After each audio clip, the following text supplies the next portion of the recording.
بسم اللہ الرحمن الرحیم۔ شروع کرتا ہوں اللہ کے پاک نام سے جو بہت بڑا مہربان نہایت رحم والا ہے۔ دوستوں، بہنوں، بھائیوں، بزرگوں، السلام علیکم ورحمۃ اللہ وبرکاتہ۔ تاریخ اسلام میں ہم 279 نمبر قسط میں ہم آپ کو خوش آمدید کہتے ہیں۔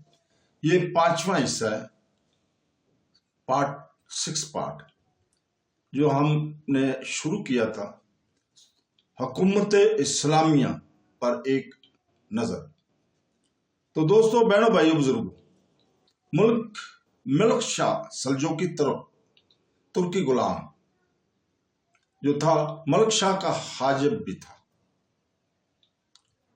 وہ حلب اور شام اور عراق کے حکومت پر مامور تھا۔ سن 521 میں عسکر کے بعد اس کا بیٹا عماد الدین عراق کا حاکم مقرر ہوا، اس لیے اس نے موصل، سنجار، جزیرہ اور ایران کو بھی اپنی حکومت میں شامل کر لیا تھا۔ سن 522 ہجری میں شام کے اکثر حصے حلب وغیرہ پر قابض ہو گئے تھے اور عماد الدین کے بعد شام کی حکومت اس کے بیٹے نور الدین محمود کو ملی اور موصل اور عراق دوسرے بیٹے سیف الدین کے قبضے میں آئے۔ نور الدین محمود نے عیسائیوں کے مقابلے میں اپنے باپ سے بھی زیادہ جہاد کیا اور ان کا انتقام میں بڑی شہرت اور ناموری پائی۔ نور الدین محمود کے بعد اس خاندان کے اور بھی چھوٹے چھوٹے ٹکڑے ہو گئے۔ اسی خاندان کے ایک شاخ کی قائم مقام دولت ایوبیہ ہوئی۔ عماد الدین زنگی کی خاندان میں 125 برس تک حکومت اور سرداری باقی رہی۔ عماد الدین زنگی کی ترکی افسران میں ایک افسر زین علی کوچک بن بختیسین تھا، اس نے اس کو موصل میں اپنا نائب مقرر کیا۔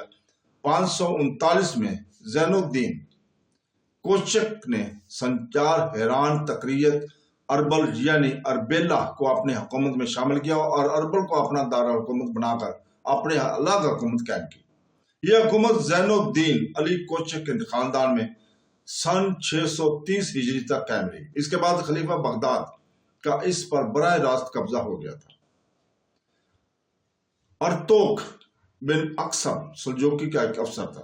اس کے بیٹے الغازی نے سن 595 ہجری میں اپنی حکومت کی بنیاد ڈالی۔ اس خاندان میں تیمور کے زمانے تک برائے نام حکومت باقی تھی۔ سلطان صلاح الدین کے زمانے میں یہ لوگ سلطان معصوف کے فرما بردار مطاعت ہو گئے تھے۔ قطب الدین سلجوقی کے غلام سلیمان قطبی نے سن 393 میں شہر خلاتا کو دولت مردانیہ سے چھین کر اپنی حکومت قائم کی۔ اس کی اولاد میں سن 604 تک، جبکہ دولت ایوبیہ نے اس سے فتح کیا، حکومت باقی رہی۔ سلطان مسعود سلجوقی کے چیاکی غلام علیدکز نے آذربائیجان میں اپنی حکومت قائم کی، جو سن 531 سے سن 633 تک 100 سال تک برقرار رہی۔ ترکوں کے ایک گروہ کا سردار سلگری نامی ایک ترک تھا۔ وہ تغرل بیگ سلجوقی کے ہمراہیوں میں شامل ہو گیا۔ اس کی اولاد میں سنکر بن مدود نے سن 543 میں فارس پر قبضہ کیا۔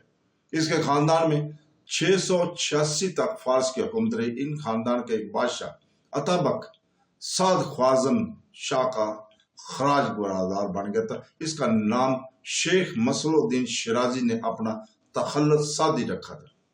اتابک سعد کے بعد اتابک ابو بکر تخت نشین ہوا۔ اس نے اقتائی خان مغل کی اطاعت اختیار کر لی تھی۔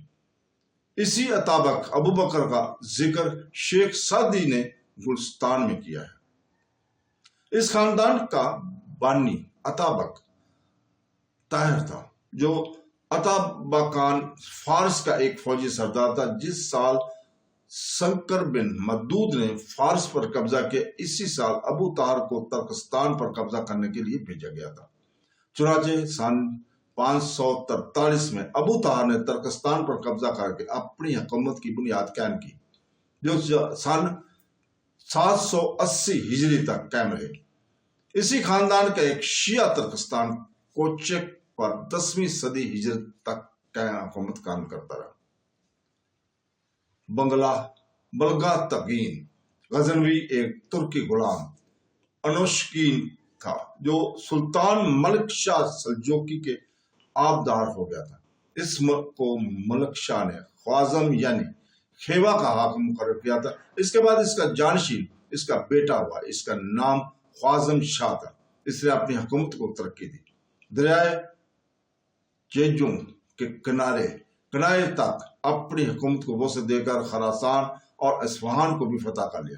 اس کے بعد اس نے بہت تیزی کے ساتھ سن 611 ہجری میں افغانستان کے ایک بڑے حصے کو غزنین تک فتح کر لیا۔ پھر اس نے شیعہ مذہب اختیار کرنے کے یہ ارادہ کیا کہ خلافت عباسیہ کو پینجو من سے اکھیڑ کر نیست و نابود کر دے۔ ابھی اس ارادے میں کامیاب نہ ہونے پایا تھا کہ چنگیز خان نے حملہ کر کے اپنی طرف متوجہ کر لیا۔ آخر مغلوں نے اس کو خوب پریشان کیا اور وہ ان کے سامنے سے بھاگتا اور فرار ہوتا، پھر آخر بحیرہ قزوین کے ایک جزیرہ میں سن 617 میں مر گیا۔ اس کے 3 بیٹے تھے، وہ بھی باپ کے بعد مغلوں کے آگے آگے بھاگتے پھرے۔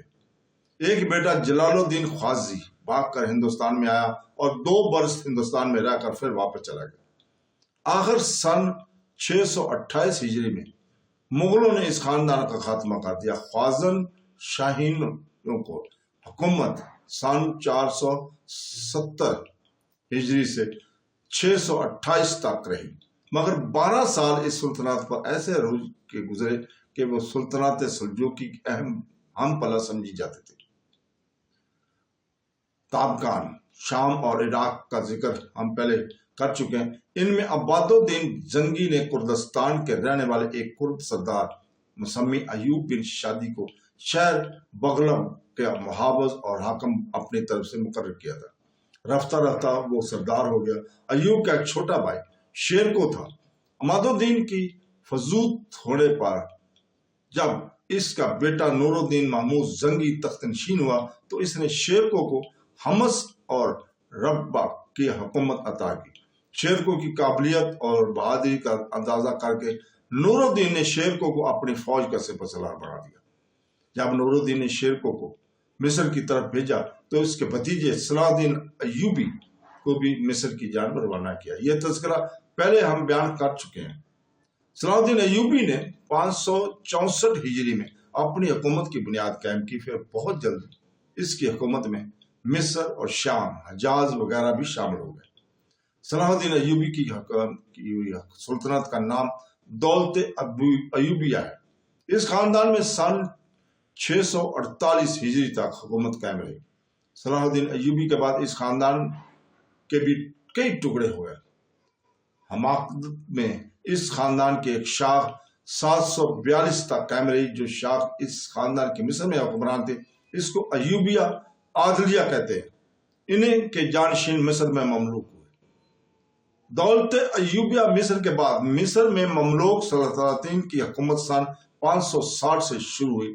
ان کا ذکر ہم پہلے کر چکے ہیں۔ ان مملوکوں کی بھی 2 سلسلے ہیں۔ پہلا سلسلہ مملوک بیریہ اور دوسرا مملوک گرجیہ کہلاتا ہے۔ سن 922 ہجری میں ان کا بھی خاتمہ ہو گیا تھا اور بجائے ان کے مصر میں ایک حکومت اسلامیہ قائم ہوئی، حکومت عثمانیہ قائم ہوئی تھی۔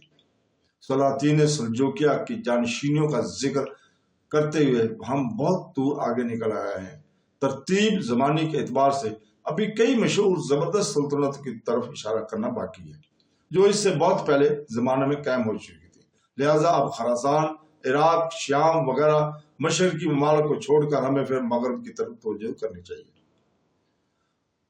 جب دولت عبادیہ نے کیروان سے کہرہ میں اپنا دارالحکومت تبدیل کیا تو اس زمانے میں مصر سے مراکش تک تمام شمالی افریقہ ان کی زیر حکومت تھا اور بحیرہ روم میں دولت عبادیہ کی بحری حالت سب پر فیک سمجھی جاتی تھی۔ مگر کہرہ مصر میں دارالحکومت کی تبدیل ہو جانے کے بعد مغربی ممالک پر اس سلطنت کا روب قائم نہ رہ سکا۔ چنانچہ تیونس میں خاندان زیریہ کے مستقل حکومت ہو گئی جو سن 362 سے سن 543 ہجری تک قائم رہی۔ الجیریا میں خاندان سماویہ کی مستقل حکومت قائم ہو گئی تھی اور یہ حکومت سن 398 ہجری سے سن 47 تک قائم رہے۔ اس طرح عبیدیوں کی دارالسلطنت کی تبدیل ہونے پر مراکش میں بھی قبائل پر خود مختار ہو گئے تھے، جن کو خاندان مراتین نے اپنا محکومیت بنایا۔ عہد خلافت بنو امیہ میں یمن کے بعض قبائل علاقہ بربر یعنی تیونس، الجیریا اور مار کو آ کر آباد ہو گئے تھے۔ ان لوگوں نے بتدریج اپنے واز اور اپنی اسلامی زندگی کے نمونہ سے بربریوں کے اسلام میں داخل کیا، اور انہیں کی صحیح اور کوشش کا نتیجہ یہ ہوا کہ بربری لوگوں نے اسلام کو قبول کیا۔ انہی میں ایک قبیلہ جو مراکش میں قیام پذیر تھا، اس نے سن 448 میں قبیلہ المتونہ کے فقیر عبداللہ بن یاسین کے واز اور پن سے وہ بربر لوگ جو اب تک اسلام میں داخل نہیں ہوئے تھے، مسلمان ہو گئے تھے، اور انہوں نے عبداللہ بن یاسین کو اپنا سردار بنانا چاہا، مگر عبداللہ نے انکار کر کے ابو بکر بن عمر ایک شخص کی طرف اشارہ کیا۔ چنانچہ 9 مسلم بربریوں نے ابو بکر عمر کو اپنا سردار بنا کر امیر المسلمین کے نام سے پکارنا شروع کیا۔ اس جمعیت کو دیکھ کر ارد گرد بہت سے قبائل آ کر جمع ہونے شروع ہو گئے۔ مراکش میں ان دنوں کوئی مستقل حکومت قائم نہ تھی، بلکہ الگ الگ قبائل کی حکومتیں قائم تھی، اور کوئی کسی کا محکوم نہ تھا۔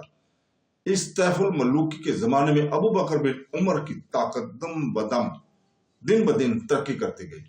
ابو بکر بن عمر نے اپنے ہمراہیوں کو مراتبین کا خطاب دیا، یعنی سرحد اسلام کی حفاظت کرنے والی فوج، انہیں کو مستقیمین بھی کہتے ہیں۔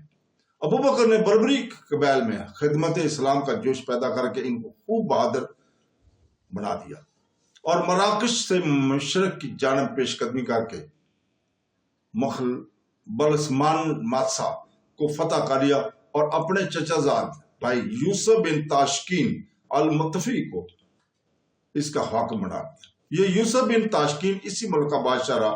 سن 460 ہجری میں یوسف نے شہر مراکش آباد کیا اور اسی کو اپنا دارالسلطنت بنا لیا۔ سن 473 میں جب کہ عیسائیوں نے اسپانیہ کے مسلمان رئیسوں کو اپنے حملہ آوریوں سے بہت تنگ کیا تھا، تو انہوں نے یوسف بن تاشکین سے مدد کی درخواست کی۔ یوسف بن تاشکین نے اندلس یعنی اسپانیہ میں جا کر مسلمانوں کو ایک بڑے مارکے میں شکست فاش دے کر ان کی کمر توڑ دی۔ اس کے بعد وہ 3000 بربری یعنی لشکر اور اندلس میں محافظت کے لیے چھوڑ کر خود افریقہ یعنی مراکش کو واپس چلا گیا تھا۔ 4 برس کے بعد عیسائیوں نے پھر اندلس کے مسلمانوں کو تنگ کیا۔ انہوں نے یوسف سے امداد کی استدعا کی۔ اس مرتبہ اس نے عیسائیوں کو شکست فاش دے کر اندلس کے اسلامی علاقوں کو اپنی سلطنت کا ایک صوبہ بنا لیا تھا۔ غرض کہ اس کی حکومت میں بہت جلد اندلس، مراکش، تیونس، الجیریا، طرابلس شامل ہو گئے۔ بحری قوت کی جانب اس خاندان نے زیادہ توجہ نہیں کی۔ سن 551 ہجری تک مربطین کی حکومت قائم رہی۔ اپنے بہادرانہ کارناموں سے 100 سال تک انہوں نے عیسائی طاقتوں کا ناطقہ بند کر رکھا تھا۔ تو دوستو اس کے ساتھ ہی اجازت چاہتے ہیں، کل تک کے لیے۔ کل انشاءاللہ تعالی ہم اسی وقت آپ کے سامنے حاضر ہوں گے دوسری قسط لے کر۔ اللہ حافظ۔